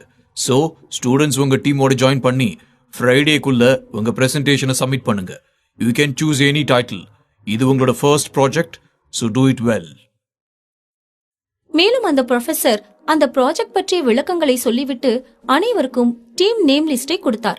அந்த ப்ராஜெக்ட் லிஸ்டில் பவித்ரா, மீரா, ரிஷியின் பெயர் ஒரே டீமாக இருக்க இதை பார்த்த மீராவுக்கு கடுப்பாக இருந்தது. இவனை எதுக்கு நம்ம டீம்ல போட்டிருக்காங்க பவி? இவன் கூட என்னால சேர்ந்து ஒர்க் பண்ண முடியாது. மீரா கடுப்புடன் சொன்னதை கேட்ட பவித்ரா, ஏ மீரா, அன்னைக்கு ஏதோ அவன் விளையாட்டுக்கு பண்ணத நீ சீரியஸா எடுத்துக்காத. இல்ல பவி, இது சரியா வரும்னு எனக்கு தோணல. எப்படியோ நான் எது சொன்னாலும் அதுக்கு ஆப்போசிட்டா தான் பண்ண போறான். அவன் கூட எப்படி டீம் ஒர்க் பண்ண முடியும்? நான் ப்ரொஃபசர் கிட்ட சொல்லி வேற டீம் மாத்திக்கலாம்னு இருக்கேன். மீரா சொல்வதை கேட்டபடியே அங்கு வந்து நின்றான் ரிஷி. ஆட்டோமேட்டிக்காக அவனை பார்த்ததும் மீராவின் முகம் கடுமையை பூசிக்கொள்ள ரிஷியின் இதழ்களோ அவனது ட்ரேட்மார்க் புன்னகையை உதிர்த்தன. மேடம் ஏதோ சொல்லிக்கிட்டு இருக்காங்க போல பவி. கேள்வி என்னமோ பவியிடம் இருந்தாலும் பார்வை மீராவிடமே இருந்தது அவனுக்கு. பவித்ராவோ என்ன சொல்வது என்று தெரியாமல் விழிக்க, மீராவோ எனக்கும் கூட டீமா ஒர்க் பண்ண பிடிக்கல, அத பத்தி தான் சொல்லிக்கிட்டு இருந்தேன். எந்தவித மேல் பூச்சும் இல்லாமல் அவள் பட் என்று சொல்லிவிட ரிஷியின் முகத்தில் எந்த ஏமாற்றமும் இல்லை. அதேதான் நானும் ஃபீல் பண்ணேன். எப்ப பார்த்தாலும் சண்டை கோழி மாதிரி இருக்க உன் கூட சேர்ந்து பண்ணா போர் அடிக்கும், பண்ணாவே இருக்காது. எதுக்கும் ப்ரொஃபசர் கிட்ட டீம் மாத்திக்கிற ஆப்ஷன் கிடைக்குமான்னு கேட்டு பார்க்கலாம். பவி, அவனை தேவையில்லாம பேச வேண்டான்னு சொல்லு. என்ன பார்த்தா சண்டைக்கோழி மாதிரி தெரியுதா அவனுக்கு?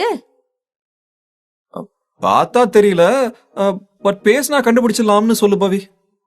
பவி, இவன் டீம்ல இருந்தா நான் வேற டீம் போறேன். அத முதல்ல உன் ஃப்ரெண்ட செய்ய சொல்லு பவி. அவன் சொன்னதை கேட்டு அவனை முறைத்தவள் முகத்தை திருப்பிக் கொண்டு சென்று விட்டாள். பாவம், பவித்ராதான் இருவருக்கும் நடுவில் மாட்டிக்கொண்டாள். ஹேய் மீரா, நில்லு! பவித்ரா அழைப்பதை காதில் கூட வாங்காமல் அவள் சென்றுவிட திரும்பி ரிஷியை பார்த்தாள். நீ ஏன் ரிஷி மீரா கூட ஆர்கியூ பண்ணிட்டே இருக்க? இந்த கேள்வியை நியாயமா பார்த்தா நீ உன் ஃப்ரெண்டு கிட்ட தான் கேட்கணும். அது கரெக்ட் தான். ஆரம்பத்துல இருந்து 2 பேருக்கும் சண்டை, இதுல ஒரே டீம் வேற. என்னென்ன கலவரம் நடக்க போகுதோ? பவித்ரா அழுத்துக்கொள்ள அவளை பார்த்து சிரித்தான். இதுக்கே பயந்தா எப்படி? நடுவுல நான் தான் மாட்டிக்கிட்டு முழிக்க போறேன். அது கூட கொஞ்சம் நல்லா தான் இருக்கும். நீ எப்பவுமே இப்படித்தானா? இல்ல, இப்படிதான் எப்பவுமே. அவன் சொன்னதில் அவள் முறைக்க சன்னமாக சிரித்தவன் தன் கையை நீட்டினான். ஃப்ரெண்ட்ஸ்? அவனையும் அவன் நீட்டிய கையையும் பார்த்த பவி ஒரு புன்முறுவலுடன் அவனுடன் கை குலுக்கினாள். பின் தன் நண்பர்கள் ராகுல் மற்றும் பூஜாவையும் அவனுக்கு அறிமுகம் செய்து வைத்தாள். அப்பொழுது பார்த்து சரியாக தீபனும் வந்துவிட்டான். என்ன, இங்க ஏதோ மாநாடு நடக்குது போல.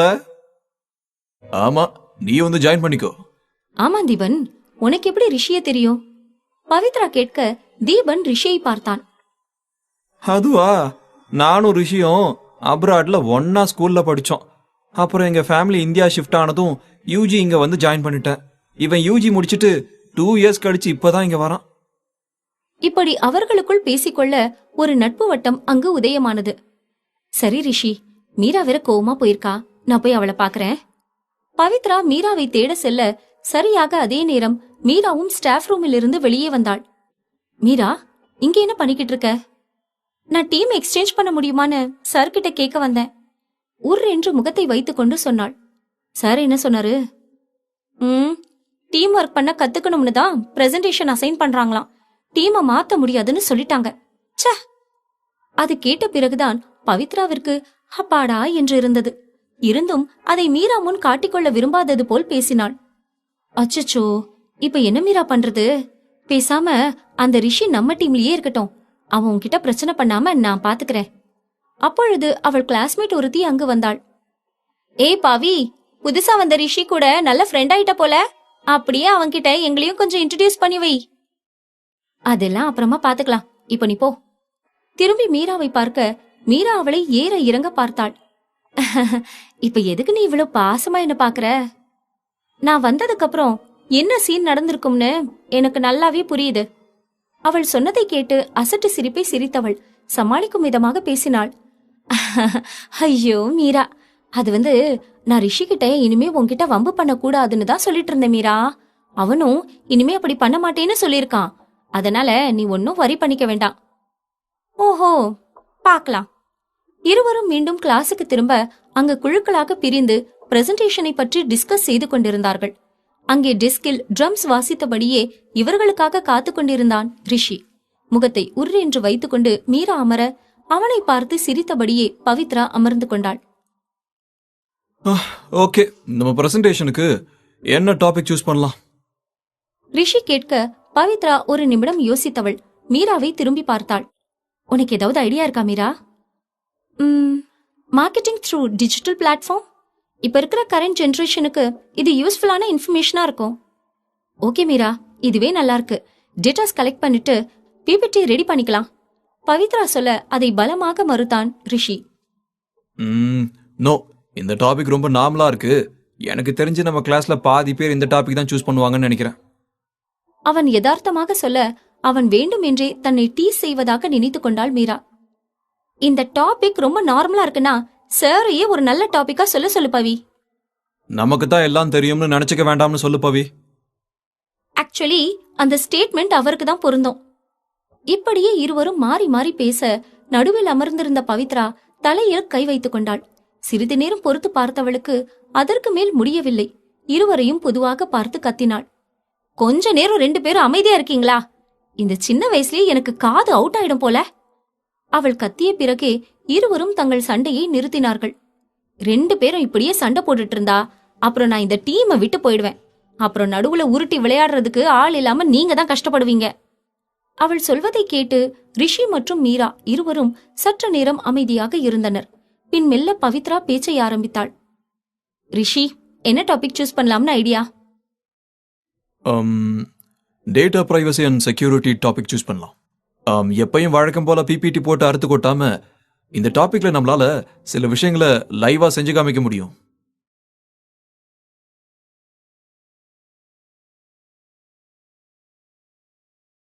டாம் அண்ட் ஜெர்ரி, இதுல எப்படி லைவா பண்ணி காமிக்க முடியும்? பவித்ரா தன் சந்தேகத்தை கேட்டாள்.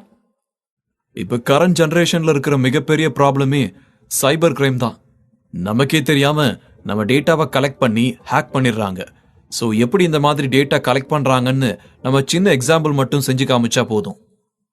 மீராவுக்கு பிடிக்கவில்லை என்றாலும் அவன் சொன்ன விஷயத்தை கேட்கும் பொழுது இது நன்றாக ஒர்க் அவுட் ஆகும் போலதான் தெரிந்தது. இது உனக்கு ஓகேவா மீரா?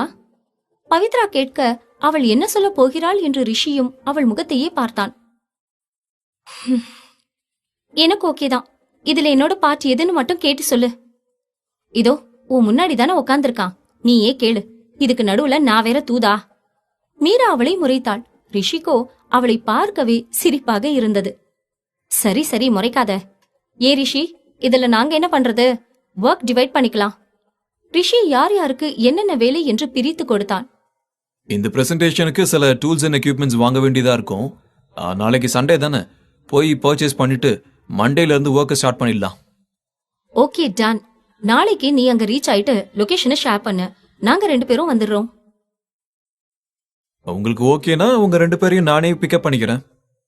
இந்த முறை ரிஷி கேட்ட கேள்விக்கு பவித்ரா வாய் திறப்பதற்குள் மீரா முந்திக் கொண்டாள். நோ தேங்க்ஸ், நாங்களே வந்துடுறோம். மீரா சொன்னதை கேட்டவன் தனக்கொன்றுமில்லை என்பது போல் தோள்களை குலுக்கிக் கொண்டான். அடுத்த நாள் காலை ரிஷி சொன்னபடியே முதலில் அவர்கள் ஷாப்பிங் செய்ய வேண்டிய இடத்தின் லொகேஷனை பவித்ராவிற்கு ஷேர் செய்தவன் அவர்கள் வரவிற்காக காத்திருந்தான்.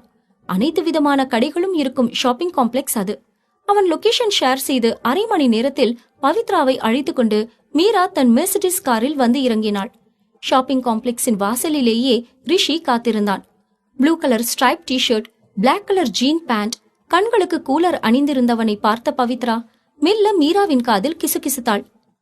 இந்த ட்ரெஸ்ல செம்ம ஹேண்ட்ஸமா இருக்கான்ல. ரொம்ப முக்கியம், கண்ணு தெரியாதவ மாதிரி அந்த கண்ணாடிக்கு ஒன்னும் குறைச்சல் இல்ல. உன்னை பத்தி தெரிஞ்சும் தெரியாம வாய் விட்டுட்டேன். இன்னைக்கு ஒரு நாளாவது சண்டை போடாம இரு மீரா. அது அவன் கையில தான் இருக்கு. இருவரையும் திருத்த முடியாது என்று நினைத்து கொண்ட பவித்ரா ரிஷியிடம் வந்தாள். என்ன 2 பேரும் வரும்போது என்னை பத்தி ஏதோ பேசிக்கிட்டு வந்த மாதிரி இருந்துச்சு. அது மீரா உன்னை பத்தி ரொம்ப பெருமையா பேசிக்கிட்டு இருந்தா. அவன் நிச்சயமாக இந்த பொய்யை நம்ப மாட்டான் என்று தெரிந்தும் சொன்னாள். நானெல்லாம் லிப் மூமெண்ட்டை வச்சே கண்டுபிடிக்கிறவன், என்கிட்டயே ரீல் சுத்துற பாத்தியா? சரி சரி, வாங்க போலாம். உள்ளே சென்றவர்கள் அவர்களுக்கு தேவையான பொருட்களை எல்லாம் ஷாப்பிங் செய்து முடித்துவிட்டு பில் கவுண்டரில் பே செய்வதற்காக ரிஷி தன் கார்டை எடுத்து நீட்ட, சரியாக அதே நேரம் மீராவும் தன் கார்டை எடுத்து நீட்டினாள். பில் போடுபவர் குழப்பமாக இருவரையும் பார்த்தார். இப்போ நான் யாரோட கார்டை சார் வாங்குறது? என்னோடதே வாங்குங்க. அவன் சொல்லி முடிக்கவும் மறுபாக தலையசைத்தாள் மீரா. நோ, என்னோடத வாங்கிக்கோங்க. இதெல்லாம் நான் பர்ச்சேஸ் பண்ணதாவே இருக்கட்டும். ஒரே டீமாக அவர்கள் செய்ய வேண்டிய செலவு என்றாலும் அவனிடம் பணம் வாங்குவதற்கு மீராவுக்கு விருப்பமில்லை. அதனால் மொத்த பணத்தையும் அவளை செட்டில் செய்ய நினைத்தாள். அவள் எண்ணத்தை புரிந்து கொண்ட ரிஷி எதுவும் பேசாமல் மீண்டும் தன் கார்டை எடுத்து பர்ஸில் வைத்துக் கொண்டான். ஓஹோ, மேடமுக்கு அவ்வளோ ஈகோவா? இரு, அப்படியே உனக்கு கொஞ்சம் பிபியும் ஏத்தி விடுறேன். மனதில் நினைத்து கொண்டவன் பில் போடுபவரிடம் திரும்பினான். அச்சோ, ஒன்னு வாங்க மறந்துட்டேனே. வெயிட் பண்ணுங்க, நான் வந்து தந்ததும் மேடம் கிட்ட இருந்து பணம் வாங்கி பில் போட்டுக்கலாம் சொன்னவன் அங்கு நிற்காமல் எதையோ தேடியபடி அங்கிருந்து சென்றுவிட மீரா பல்லை கடித்துக்கொண்டு அருகில் இருந்த பவித்ராவை பார்த்தாள். இப்ப எங்க போறான் அவன்? அதான் அவன் சொன்னது எல்லாத்தையும் வாங்கியாச்சுல. எனக்கு என்ன தெரியும், நானும் உன் கூட தானே நிக்கிறேன். உன் ஃப்ரெண்டு தானே, உனக்கு தெரியாம இருக்காதுல்ல. மீரா சொல்லவும் இப்போது முறைப்பது பவித்ராவின் முறையாயிற்று. ஆமா, 2 பேரும் ஊனா இந்த டயலாக சொல்லிடுங்க. பவித்ரா புலம்பியபடி இருக்க மீரா டென்ஷனில் பல்லை கடித்துக் கொண்டிருக்க ரிஷி பொறுமையாக ஷாப்பிங் செய்து கொண்டிருந்தான். பெண்கள் இருவருமே அவன் ஏதோ பிரசன்டேஷன் சம்மதமாகத்தான் ஷாப்பிங் செய்து கொண்டிருக்கிறான் என்று நினைத்துக் கொண்டிருந்தார்கள். அதற்குள்ளாக பில் கவுண்டரில் லைன் அதிகரித்துக் கொண்டே இருந்தது. மேலும் அரை மணி நேரம் கழித்து ஒரு ட்ராலியை தள்ளிக்கொண்டே அங்கு தலையில் கை வைத்தபடி ஓரமாக நின்று கொண்டிருந்த மீராவிடம் வந்தான். என்ன ஷாப்பிங் பண்ணி டயர்ட் ஆகியாச்சா? அவன் குரல் கேட்டதும் வெடுக்கென்று தலையை நிமிர்த்தி பார்த்தாள் மீரா. என்ன மறந்துட்டேன்னு முன்னாடியே சொல்லியிருந்தா நாங்களும் வந்து ஹெல்ப் பண்ணிருப்போம்ல. இப்ப தேவையில்லாத டைம் வேஸ்ட். பிரசன்டேஷனுக்கு தேவையானது எல்லாத்தையும் வாங்கியாச்சா? மறுபடியும் எதையாவது மறந்துட்டேன்னு கதை சொல்லாத. அவள் டென்ஷனில் பேச பொங்கி வந்த சிரிப்பை அடக்கிக் கொண்டான் ரிஷி. சாச்சா, எதையுமே மறக்கல. பிரசன்டேஷனுக்கு நம்ம 2 பேத்துக்கும் தேவையானதை வாங்கிட்டேன். அவன் உள் அர்த்தத்துடன் சொல்லியதை பொருட்படுத்தாமல் அதில் என்ன இருக்கிறது என்று கூட பார்க்காமல் கோபம் கண்ணை மறைத்துவிட அந்த ட்ராலியை தள்ளிக்கொண்டு போய் பில் செக்ஷனில் வைத்தவள் அனைத்திற்கும் சேர்த்து பே செய்தாள். பின் அங்கு இருப்பவர் அந்த பொருட்களை பேக் செய்யும் பொழுதுதான் மீரா அதையெல்லாம் கவனித்து அதிர்ச்சியாகிவிட்டாள். ஒரு நிமிஷம் நில்லுங்க, இதெல்லாம் எங்களோடது கிடையாது, நீங்க மாத்தி போட்டுட்டீங்கன்னு நினைக்கிறேன். நோ மேடம், இது உங்களோடதுதான். சொல்லியபடியே அனைத்தையும் பேக் செய்து அவளிடம் நீட்டினார்கள். நேராக ரிஷியிடம் வந்தவள் பார்வையாலேயே அவனை சுட்டெரித்தாள். பவி, எனக்கு ஏற்கனவே செம்ம டென்ஷன் ஆகுது. என்ன இதெல்லாம் நான் அவன்கிட்ட கேட்டு சொல்லு. என்ன ரிஷி இது? அதிர்ச்சியுடன் கேட்டாள் Pavithra. This is men's shave gel, a body lotion, a fairness cream and perfume. பேக்கில் இருந்த ஒவ்வொரு பொருளையும் எடுத்து அவர்களுக்கு விளக்கம் வேறு கொடுத்தான் அவன். அது தெரியுது, பிரசன்டேஷனுக்கு சொல்லிட்டு இதெல்லாம் எதுக்கு எடுத்துக்கிட்டு வந்திருக்க? அதுக்கு தான் பிரசன்டேஷன் பண்ணும்போது நல்லா ஸ்மார்ட்டா இருக்கணும்ல. டோன்ட் வரி, இதே மாதிரி உங்களுக்கும் வாங்கியிருக்கேன். எப்பவும் போடுறத விட 2 கோட்டிங் எக்ஸ்ட்ராவா அடிச்சுக்கலாம். அவன் சொன்னதை கேட்ட மீராவுக்கு எங்காவது சென்று முட்டிக்கொள்ளலாம் போல் தோன்றியது. இதெல்லாம் எடுத்துட்டு வர சொல்லி நான் கேட்டேனா? நோயா, இட்ஸ் மை டியூட்டி. கடவுளே, இவன் கிட்ட வந்து என்ன மாட்டி விட்டுட்டீங்களே. இறுதியில் அவள் வாய்விட்டே புலம்ப ஆரம்பிக்க அடக்க மாட்டாமல் சிரித்தான் ரிஷி. முன்னாடியே என் கார்டு அக்செப்ட் பண்ணியிருந்தா இந்த தலைவலி எல்லாம் இருந்திருக்காதுல்ல. பாவம், நீயும் இவ்வளவு நேரம் வெயிட் பண்ணிருந்திருக்க வேண்டாம். பவி, நான் முன்னாடி போறேன், சீக்கிரமா வந்து சேரு. இன்னும் கொஞ்ச நேரம் இங்க இருந்தா எனக்கு பைத்தியம் பிடிச்சிரும். சொல்லிவிட்டு அவள் முன்னே நடக்க பவித்ரா ரிஷியிடம், நான் அவ கூட போறேன், இந்த ஷாப்பிங் பாக்ஸ் எல்லாம். சரி சரி, அதை நான் பாத்துக்கிறேன். நீ போ. பாவம், கோவத்துல உன் ஃப்ரெண்டுக்கு கண்ணு வேற தெரியாது. அவன் சொல்லவும் பவித்ரா அவனை ஒரு பார்வை பார்த்துவிட்டு மீராவிடம் விரைந்தாள். போகும் அவர்களை பார்த்தவன் ஒரு சிரிப்புடன் தலையை குலுக்கிக் கொண்டான்.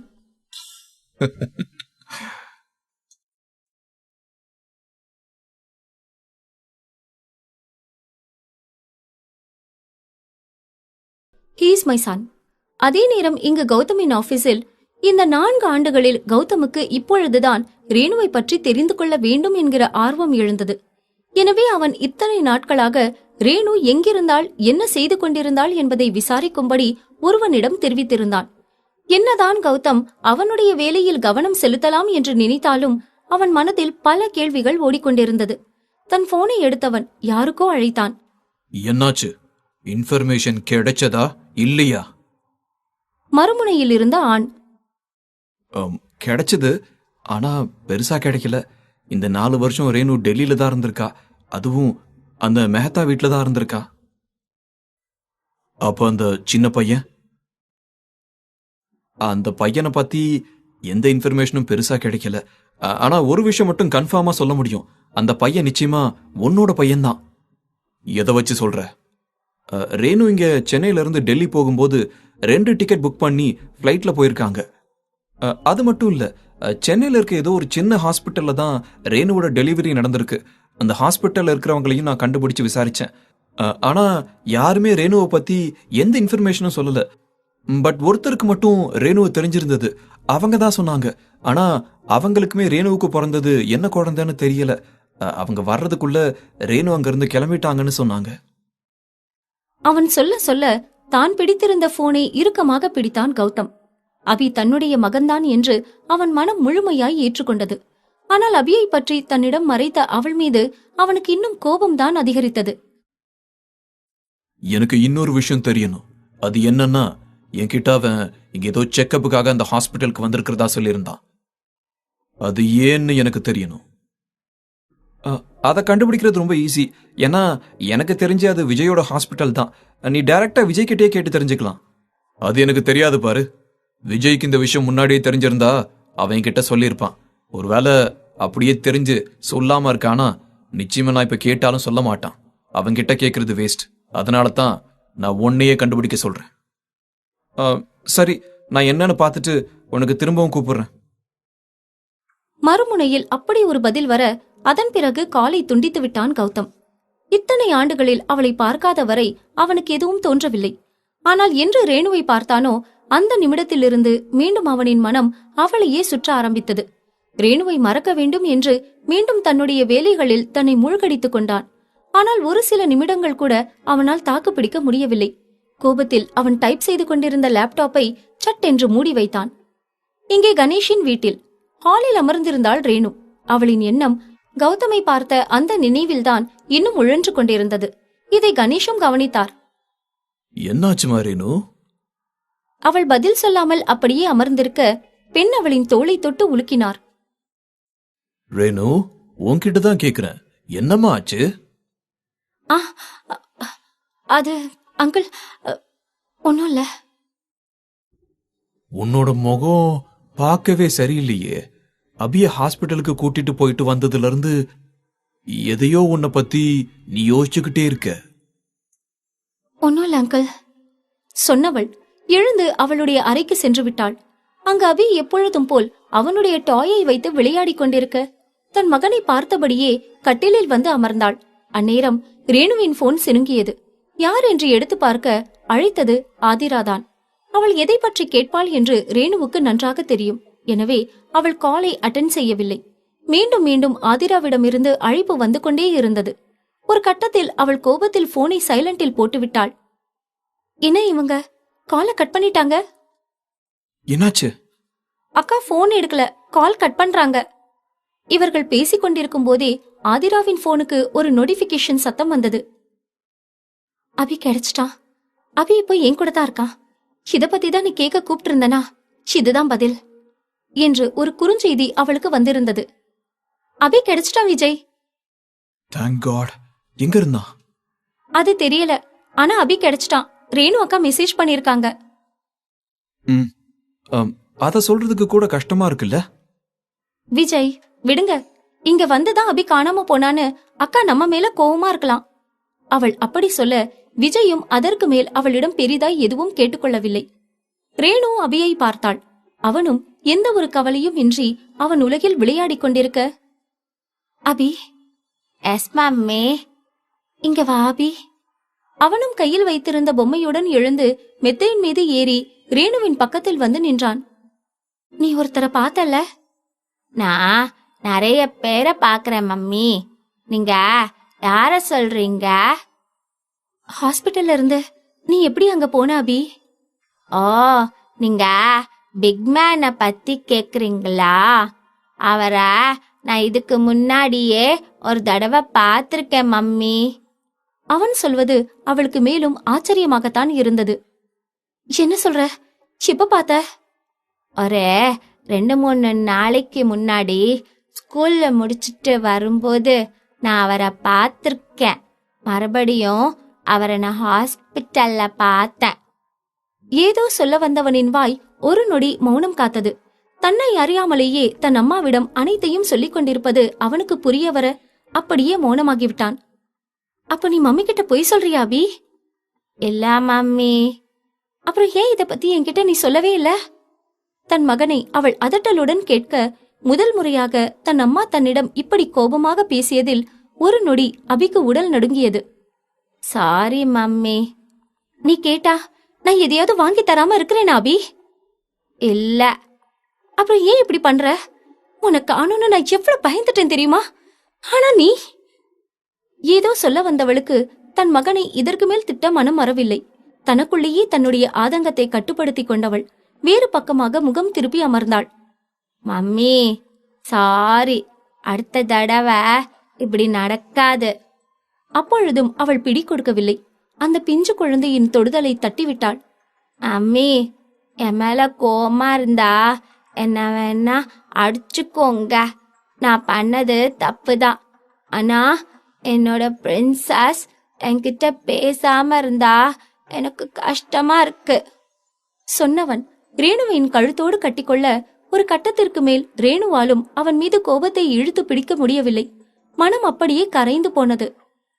நான் பேட் பாய் இல்ல மம்மி. என்னால இன்னைக்கு என்னோட பிரின்சஸ் கோபப்பட்டு ஃபீல் பண்றாங்க. இது அபியோட தப்பு. சொல்லும் போதே அவன் குரல் அழும் நிலைக்கு சென்று விட்டது. இதற்கு மேலும் விட வேண்டாம் என்று நினைத்தாள். ஒன்னும் அபி, அம்மா ஓகேதான்.